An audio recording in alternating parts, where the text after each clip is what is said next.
Entonces, pues nosotras somos la profesora Rubiela Jiménez Aguirre, Luisa Fernanda Giraldo Gómez, ambas docentes del programa de Contaduría Pública de la Universidad de Manizales. Y ese trabajo que vamos a presentar hoy es un proceso que viene trabajando la profesora a partir de su doctorado, aunque pues son temas de interés desde hace un tiempo atrás, pero específicamente a partir de ese trabajo de doctorado que ya ha realizado, pues han salido allí otros análisis, otros trabajos, y este es uno de el cual vamos a presentar el día de hoy. Y yo he acompañado este proceso como asistente de investigación, así que ahí hemos ido caminando juntas y yo he ido aprendiendo de ella, que al igual que el profe Edgar, ella también es mi maestra, entonces para mí es un honor estar acá con ella y compartir un poco estas disertaciones sobre las que hemos transitado. Entonces, listo, el contenido de la presentación. Haremos una breve introducción al tema, presentaremos un marco de referencia muy sucinto, muy resumido, porque son muchos los referentes teóricos que se revisaron, pero mencionaremos solo algunos referentes allí. Mencionaremos algunos aspectos de la metodología, el enfoque de la investigación, y la profesora Rubiela entonces se centrará en explicarnos el esquema que utilizamos para la investigación, que es una adaptación de Laughlin, quien ha abordado y ha estudiado también a Habermas. Y finalmente entonces presentaremos unos breves resultados y unas conclusiones. Entonces, para iniciar allí pues el tema, bueno, y algo aquí importante, y es que no les leí el título de la presentación, y pues que responde también a ese objetivo, a ese gran objetivo que tenemos, y es hacer un análisis, un examen crítico del concepto del interés público de la Federación Internacional de Contadores, IFAC. Entonces, digamos que hay que considerar que desde esas posturas sociológicas y desde la sociología de las profesiones se han identificado que en la profesión contable existen unos comportamientos contrarios al interés público, y esto ha flagelado, ha fracturado esa confianza en nuestra profesión y en ese rol que desarrollamos y que cumplimos allí los contadores. Entonces, pues esto ha implicado que a partir de más o menos el siglo de la década pasada, en los años 70, también se ha combinado esto con el surgimiento y la aparición de distintos organismos internacionales e instituciones que han buscado pues como institucionalizar, regular, fundamentar esa práctica contable y distintos escenarios como es la educación, el tema ético, la educación y pues todo lo relacionado con temas de auditoría. Entonces surge allí esa pregunta de, bueno, y para la IFAC, ¿qué significa servir al interés público? Porque también hay algunos autores que nos presentan que hay una primacía de esos intereses privados sobre ese interés general, ¿cierto? Y que aunque se entienda que el interés público es el interés común, en la práctica ha resultado o ha ocurrido que ese interés público termina sirviendo a un público específico y a suministrar información de interés para los inversionistas, los acreedores existentes y potenciales del capital, que claramente es un contexto en el que surge y ocurre la profesión y que es avalada por esos códigos de ética profesional. Entonces, revisando esos, digamos, conceptos de la IFAC y específicamente en la sección 101, se expresa que una de las características que identifica a la profesión contable es que asume la responsabilidad de actuar en un interés público. Sin embargo, en esa sección tampoco se hace explícito, bueno, ¿y cuál es el significado de la actuación? ¿A qué actuación se refieren? Ni qué significa ese interés público. Entonces, se hace simplemente referencia a que ese profesional no solo debe satisfacer unos intereses específicos, unos intereses de un determinado cliente, sino que también deberá actuar pues respecto a ese interés público y acatar ese código de ética. Entonces, frente a esa situación de, bueno, entonces, ¿qué significa servir al interés público o para el IFAC? qué significa o cuál es la concepción de interés público. Entonces hicimos una revisión pues, de distintos teóricos. Aquí solo están algunos de los que se tienen abordados allí en ese marco teórico que tenemos en la investigación, pero me voy a referir específicamente a Cochran, quien expone desde la ciencia política 4 teorías del interés público, donde nos menciona o nos habla de esa teoría normativa abolicionista, una es la normativa, otra es la abolicionista, otra es la de procesos y la última sería la consensualista. Entonces, en la normativa, específicamente desde la postura de Cochran, se entiende como un sinónimo de servir al bien común y no del beneficio privado. Y esta postura claramente está arraigada a los códigos de ética y se entiende que se busca el beneficio para un mayor número de personas. Desde la teoría abolicionista se niega la noción de lo público de una norma ética basada en el altruismo. Y allí se asume pues que no hay un interés público, sino diversos grupos de interés. Y cada uno de esos grupos, de ese conjunto de intereses, tiene unas metas particulares, unos intereses propios. Por otro lado, la teoría de procesos considera que los conflictos se transforman en políticas para mejorar ese interés público. Y finalmente, la teoría consensualista pues nos ubica en que no hay una sola teoría, pero se pretende lograr un consenso a partir de la consideración de lo moral, de lo ético, de los principios y de esos valores de la comunidad. Entonces, como les mencionaba también hace un momento, Davenport y de la Portas, también en una de sus investigaciones allí con los contadores en Australia, refieren que aunque el interés público es entendido como el interés común, en la práctica los profesionales están amparados bajo ese concepto de la confidencialidad y optan por servir al interés del cliente y sus intereses. Específicamente en la contabilidad, uno de los enfoques del interés público es el de la regulación. Entonces se entiende desde ese enfoque que el órgano regulador va a actuar como un agente regulador, cierto, y posibilitador de ese interés público.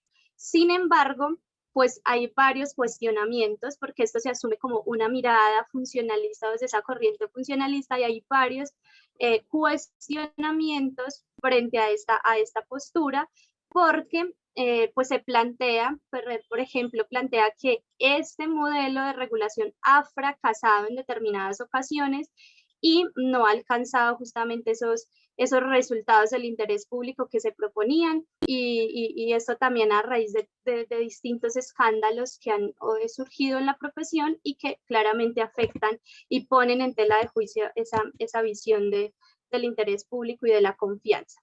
Entonces, autores como Gaficki, pues dice, bueno, este enfoque subestima esos efectos o esas influencias del poder económico y del poder político de la regulación contable. Shelf, por ejemplo, él, digamos que reconoce, ¿cierto?, que ese enfoque de la regulación permite describir y reconocer esa regulación en sí, pero se cuestiona y se pregunta sobre cómo se forma esa regulación, cuáles son esos intereses que hay frente a esa regulación en particular, y la solidez de la suposición de que en la teoría del interés público el regulador es incorruptible e infalible y no sería susceptible de presión. Entonces surge otro elemento y es, ya lo mencionaba, entonces esa influencia de los poderes que están alrededor de esa determinación de la regulación, y surge entonces el grupo de interés. ¿Y cómo se entiende ese grupo de interés? Esas relaciones que se dan entre los distintos grupos y entre el Estado. Y Gaficki considera que la regulación ocurre y es el resultado de esas fuerzas de la oferta y la demanda. Entonces nos sitúa en esas transferencias de poder allí entre esos intereses, y finalmente entonces estos intereses y estos múltiples intereses que ocurren frente a ese proceso de regulación podría terminar más que en una negociación entre esos distintos grupos de interés, podrían presentarse o terminar siendo también acuerdos institucionales en beneficio o buscando esos propios beneficios. Entonces, digamos que así para redondear estos aspectos teóricos, esa revisión teórica que se tiene en el trabajo, entonces, frente a ese concepto del interés público en la contabilidad, pues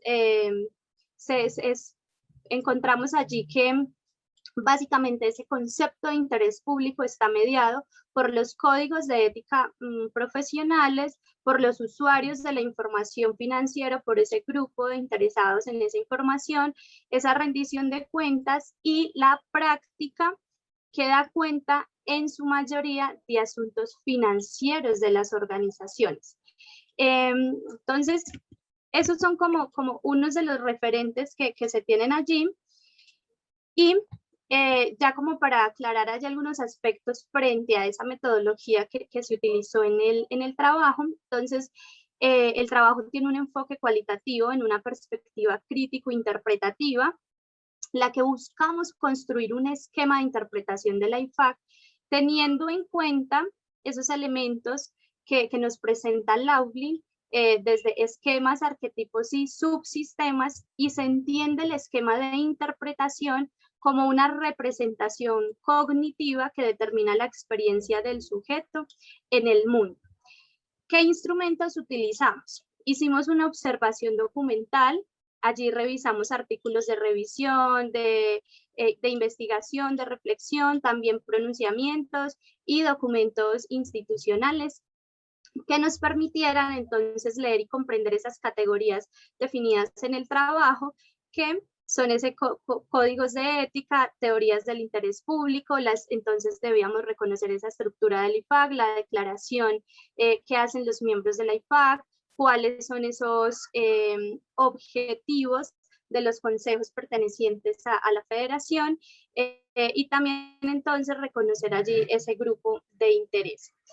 Esos son como los elementos generales. Bueno, y también dentro de los instrumentos me olvidé mencionar que utilizamos la entrevista, conversamos con expertos en el tema para validar también, tenemos ese referente y la postura del IFAC, pero entonces estos expertos en el tema, cuál es también esa lectura y esa comprensión que hacen frente a este proceso del ente regulador. Entonces, profe Rubiela, sigue la adaptación de Laughlin de la comprensión de Habermas en la sociedad. Tienes activa el micrófono allí, por favor. Listo, Luisa, muchas gracias. No haga más introducción porque nos quedan 5 minutos. Vamos a hacer una recontrasíntesis aquí. Digamos que en este esquema lo que nos permite de alguna manera identificar es cómo Richard Laughlin toma algunos elementos de Habermas para utilizar descriptores desde la teoría de la organización para hacer de alguna manera como una semblanza frente a esos aspectos. En Habermas nos presenta el mundo de la vida, los medios de dirección y los sistemas. Un mundo de la vida permeado por conceptos como la cultura, como la personalidad, obviamente, y que es un espacio de construcción. Unos medios de dirección, y de alguna manera los podríamos identificar rápidamente como el gobierno, como un medio de dirección de ¿qué? De los grandes sistemas donde están las corporaciones que definen lo que es el mundo y cuál es el camino y guía del mundo. Esto pues de una manera muy sucinta. Laughlin toma estos elementos, él hace unos trazos bien interesantes alrededor de estos asuntos, propone una teoría de esqueleto y a partir de allí, utilizando los descriptores de las organizaciones y apoyándose en otros autores, nos cuenta qué es eso de los esquemas interpretativos, como ese sistema de cognición o ese sistema de creencias más bien, y voy a hablar específicamente de los contables en una organización. Unos arquetipos de diseño, que es donde está toda la estructura de la organización, con todos sus procesos, sus procedimientos e incluso con sus propios esquemas de interpretación que los podríamos trabajar o mirar más bien, hacer una semblanza frente a lo que sería la misión, visión y todos sus asuntos frente al desarrollo mismo de la organización. y unos subsistemas en los que nos dice que son los elementos más tangibles. Pero en esos elementos más tangibles no solamente están los aspectos físicos de las organizaciones, sino también que se encuentran aquellos procesos y procedimientos, incluso los consejos consultores de las organizaciones que de alguna manera determinan el final de esa organización. Esto nos sirve como colorario porque la finalidad es establecer el esquema de interpretación del IFAC. En ese esquema de interpretación del IFAC, nosotros nos encontramos que es una organización jerárquica, la puedes poner, Luisa, es una organización jerárquica en la que nosotros nos encontramos unos organismos consultores, perfecto, unos organismos consultores en clara línea desde el aspecto de la vigilancia, desde la consultoría, pero también desde la misma responsabilidad. A partir de qué hace, por ejemplo, la Junta de Supervisión de Interés Público, que aparece más a partir como de todos los debates de los años 2008 como hacia adelante, donde nos empieza a, de alguna manera, a decir que debemos actuar, o más bien las organizaciones deben actuar en el interés público, y actúa como un organismo vigilante, de vigilancia de la IFAC. Pero ¿sobre qué organismos está actuando? Está actuando sobre aquellos consejos que emiten estándares en términos de la ética, de la auditoría y aseguramiento y de la educación contable. Y también sobre los aspectos que tienen que ver con los estándares de información en el sector público. Ellos tienen una línea común y todos dicen que el objetivo es servir al interés público. Servir al interés público para mejorar los elementos de la ética, los elementos de la educación, aseguramiento y auditoría de la información. Pero también que le permita hacer convergencia de los estándares internacionales con los estándares nacionales que se presentan en cada jurisdicción de cada país. Ellos no están presentes en los países, sino en las organizaciones, por eso se llaman jurisdicciones, en las organizaciones que los representan. Caso Colombia, el INSP, y en algunos momentos también el Consejo Técnico se presenta como una jurisdicción de este organismo específico. Los organismos consultivos lo que hacen es que asesoran en forma permanente y facilitan esa convergencia, propiciando de alguna manera unos elementos de, llamémoslo si se quiere, de interés público. Pero es un interés público que está permeado por conceptos y más bien por actuaciones en términos de lo que son los mercados de valores. El IFAC tiene en sus posiciones políticas, en su estructura teórica, tiene unos elementos muy fuertes alrededor de lo que es los conceptos. De hecho, en los últimos documentos está basado en los documentos de la teoría crítica, sobre todo de la escuela inglesa, donde se amparan cada uno de esos procesos, pero eso es lo que dice, eso no es lo que hace, eso no es lo que hace el IFAC. Entonces, por eso es que cuando nosotras vamos a hablar del esquema interpretativo del IFAC, tendremos que tener en cuenta lo siguiente. Regálame no la siguiente, sino la otra, esa. ¿Qué es lo que tenemos? No, devuélvete. Esa, ahí. ¿Qué debemos tener en cuenta aquí?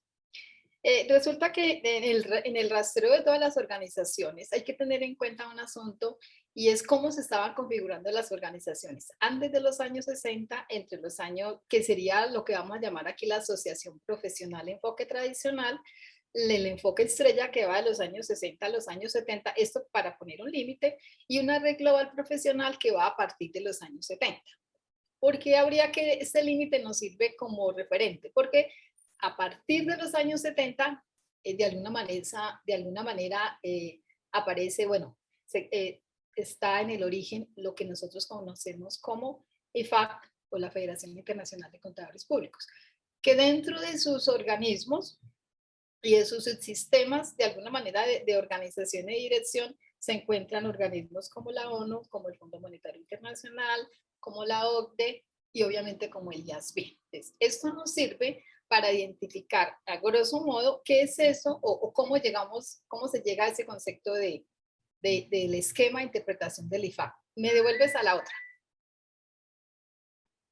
Ahí está, listo. Digamos que aquí se de alguna manera Estamos diciendo que estos son los elementos de los esquemas interpretativos, arquetipos de diseño y sus sistemas de IFAC.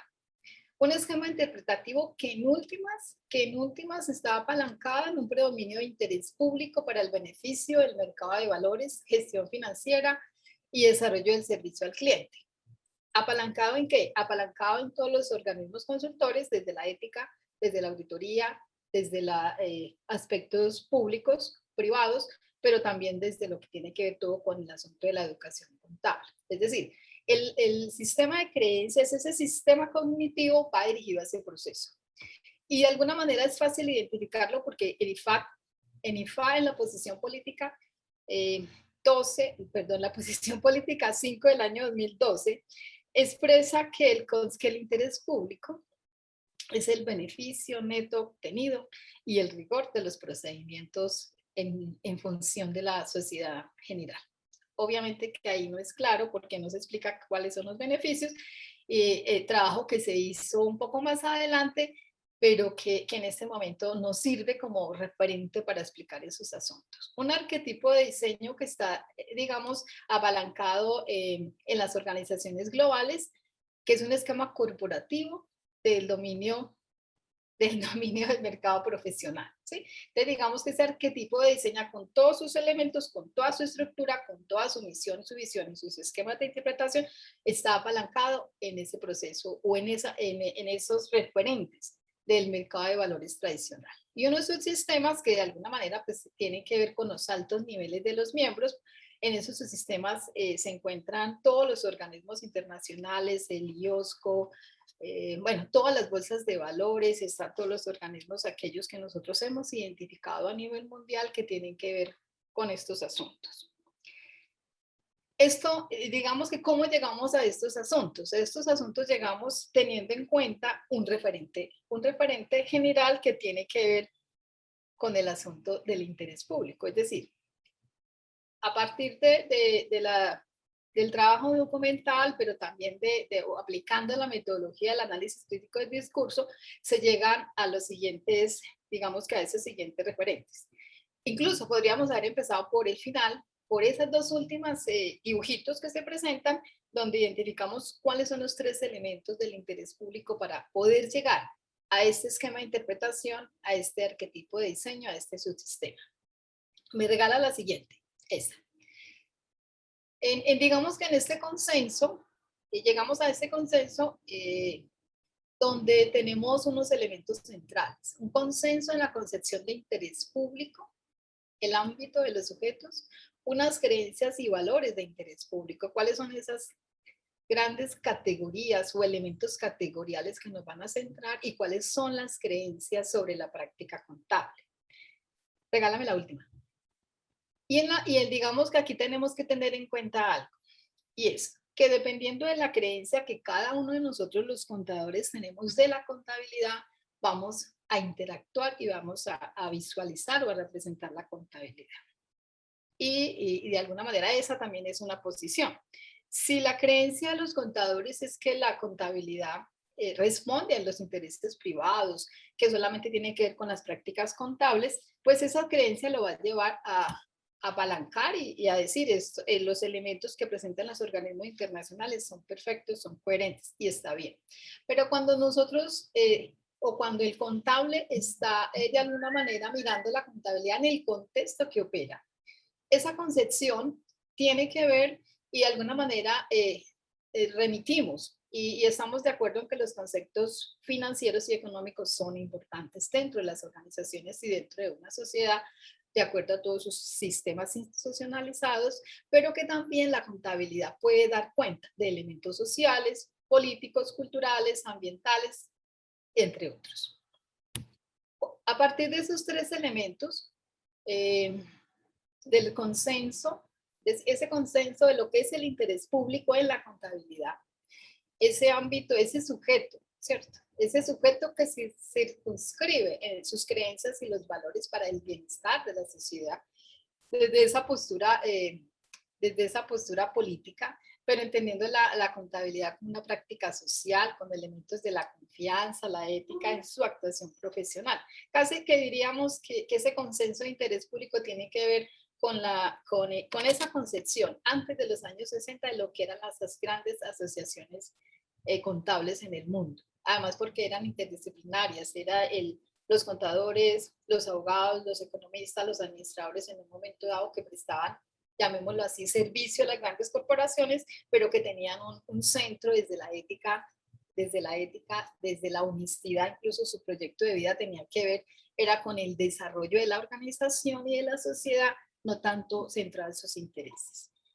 Unas creencias y valores del interés público como vocación profesional, que favorecen esa relación entre el ser, saber y hacer en el marco de una actuación ética y responsable. Y unas creencias sobre la contabilidad como práctica social. Entonces, digamos que estos elementos, muy a grosso modo, fueron los elementos que nos sirvieron de referente para poder ir a establecer en IFAC todos esos elementos relacionados respecto a su esquema de interpretación, a su arquetipo de diseño y a sus elementos subsistemas. Intencionalmente ustedes pueden ver las flechitas, que en las flechitas hay como un esqueleto, algo. Ustedes pueden ver ahí como un esqueleto a medio ver. Eso tiene que ver porque de alguna manera también es una mirada y es una forma de decir que esta es una teoría de esqueleto del interés público que nos sirve como referente para. Una teoría de esqueleto es aquella que me está diciendo que yo puedo explicar una parcela de la realidad, es decir, una problemática de la contabilidad en sentido económico, financiero, social, pero que la sumatoria de esas teorías esqueletos no me va a dar una teoría general de la contabilidad. Entonces, con estos elementos y estos referentes, fuimos a indagar esos elementos del IFAC para identificar su propio esquema de interpretación para su arquetipo de diseño y sus sistemas. Digamos que estos son elementos muy rápidos, pero que nos permiten como contar a grosso modo estos asuntos y seguramente que en un tiempo un poco más corto, creo yo, más corto que largo, pues los invitaremos a contarles cómo fue la construcción de una teoría de esqueleto de la contabilidad del interés público que siga dando cuenta de las problemáticas de la contabilidad. Muchas gracias y creo que nos pasamos un poquito. Muy amables. Bueno, tenemos ya en el espacio, muchas gracias a las profesoras Rubiela y Luisa. En este momento pueden dejar, si desean, sus preguntas a través del chat. El profe Hugo Macías nos hace una pregunta por acá, Carito, si me permites. Que tú sigas ahí la idea, lo que estabas hablando en la teoría esqueleto, me dice, ¿cómo se ven Laughlin y Habermas en esos esquemas? Entonces, yo creo que voy a volver a al esquema, a este. ¿Cómo se ve Laughlin? Y hay que hacer una precisión. Habermas habla de la sociedad, ¿sí? Y digamos y siempre la sociedad está en ese contexto histórico. Para Habermas, las organizaciones hacen parte de un subsistema, hacen parte yo diría que ese subsistema de poder y control.